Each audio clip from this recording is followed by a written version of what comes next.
Assalamualaikum warahmatullahi wabarakatuh. Kita memasuki materi selanjutnya, yaitu materi fuzzy. Ini merupakan salah satu metode yang digunakan dalam membuat atau mengembangkan sebuah sistem kecerdasan buatan. Nah, dalam menggunakan metode fuzzy, kita harus mengenali logika fuzzy atau algoritmanya, bagaimana langkah-langkah menggunakan konsep fuzzy. Kita awali dulu dari pengertian fuzzy. Fuzzy pertama kali dikemukakan oleh Prof. Zadeh di tahun 1962. Jadi masih muda sekali ya, kalau sistem pakar itu ditemukan 50-an atau cerdasan buatan saja baru ditemukan tahun ini, dan fuzzy itu ditemukan di tahun 62. Jadi memang logika fuzzy itu logika metode sistem kecerdasan buatan yang masih muda dan perkembangannya masih sangat memungkinkan. Oke, selanjutnya dari segi bahasa, fuzzy itu artinya kabur atau tidak pasti, sehingga fuzzy sering digunakan untuk memperhitungkan sesuatu yang ragu-ragu atau dia tidak bisa memiliki nilai penuh. Nah, seperti itu. Maksudnya apa nilai penuh gitu. Jadi ketika dia bilang tidak dan iya, itu kan nilainya 0 dan 1 gitu ya. Tapi kalau fuzzy itu bisa diantaranya. Jadi iya itu nggak penuh, tidak juga nggak penuh. Nah, itu representasikan dengan fuzzy gitu. Sehingga logika fuzzy itu diartikan dengan sebuah metodologi sistem kontrol untuk pemecahan masalah yang dapat diimplementasikan pada perangkat keras, lunak, dan keduanya. Pada logika konvensional dikenal dengan sifat biner iya atau tidak, 0 atau 1, baik atau buruk. Nah, itu yang konvensional ya. Akan tetapi pada logika fuzzy itu memungkinkan nilai memiliki keanggotaan sekaligus. Jadi sebuah variabel itu akan bisa bernilai iya sekaligus bernilai tidak, tetapi dia akan punya level sendiri gitu. Bedanya kalau konvensional itu kalau iya ya iya, tidak mungkin tidak, kalau tidak ya tidak mungkin ya.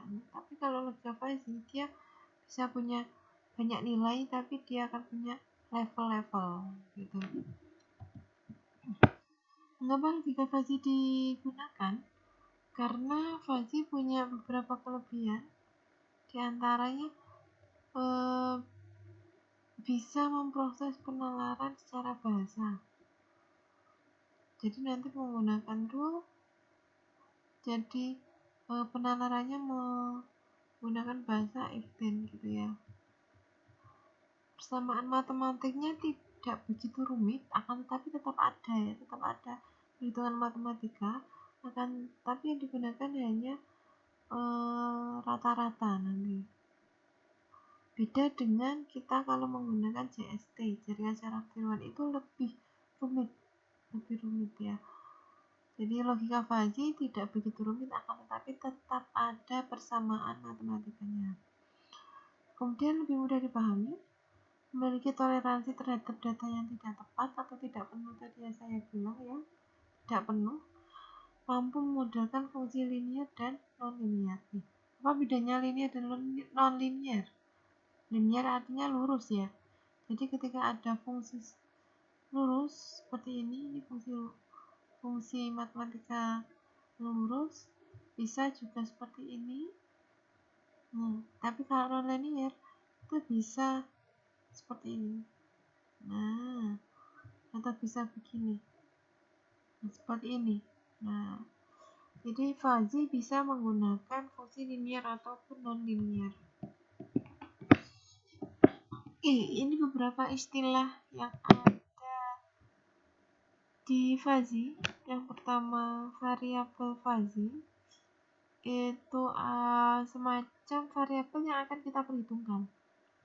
Jadi pertama kali kita menggunakan metode fuzzy, nanti yang pertama kali kita lakukan adalah mengidentifikasi variabel fuzzy-nya apa saja. Kemudian himpunan fuzzy yaitu direpresentasikan dengan fungsi keanggotaan. Kemudian semesta pembicaraan atau semesta variabel temperatur. Semesta itu istilah mudahnya adalah batas bawah dan batas atas. Kemudian domain himpunan fuzzy itu adalah batas atas dan batas bawahnya dari himpunan fuzzy. Misal ya, ini semesta variabel temperatur misalkan. Temperatur itu kalau Celsius, derajat Celsius itu kan 0 sampai 100. Ini semua seluruh suhu yang ada di Celsius. Ya, jadi ini adalah semesta. Tapi ketika kita bilang panas, berapa sih panas itu? Panas itu kira-kira 50 sampai 100. Nah, ini adalah domain panas. Jadi panas itu dari 50 sampai 100. Kalau dingin itu misalnya 0 sampai 20. Nah, jadi dingin itu 0 sampai 20. Kira-kira seperti ini bedanya semesta dan domain.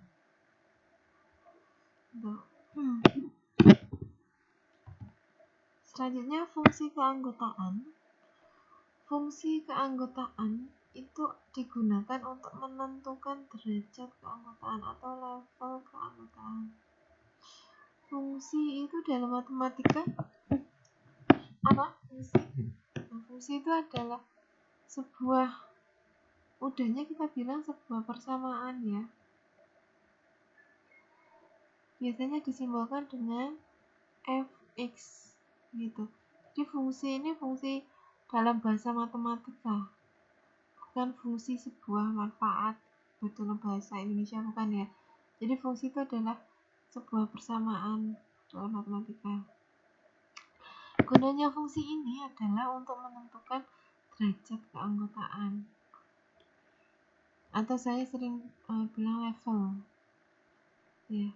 Nah, derajat keanggotaan itu bernilai antara 0 sampai 1. Kalau 0 berarti mutlak iya, kalau 1 berarti mutlak iya, kalau 0 berarti mutlak tidak. Nah, derajat keanggotaan sebuah variabel x itu dilambangkan dengan mu. Jadi derajat keanggotaan itu disimbolkan dengan mu. Jadi kalau derajat keanggotaan variabel x berarti mu x.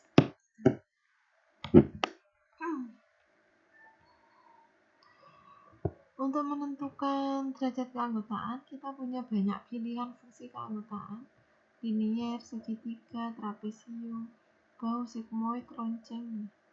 Nah, yang akan sering kita gunakan itu ya, linier, segitiga, dan trapesium. Yang nanti akan kita gunakan ya.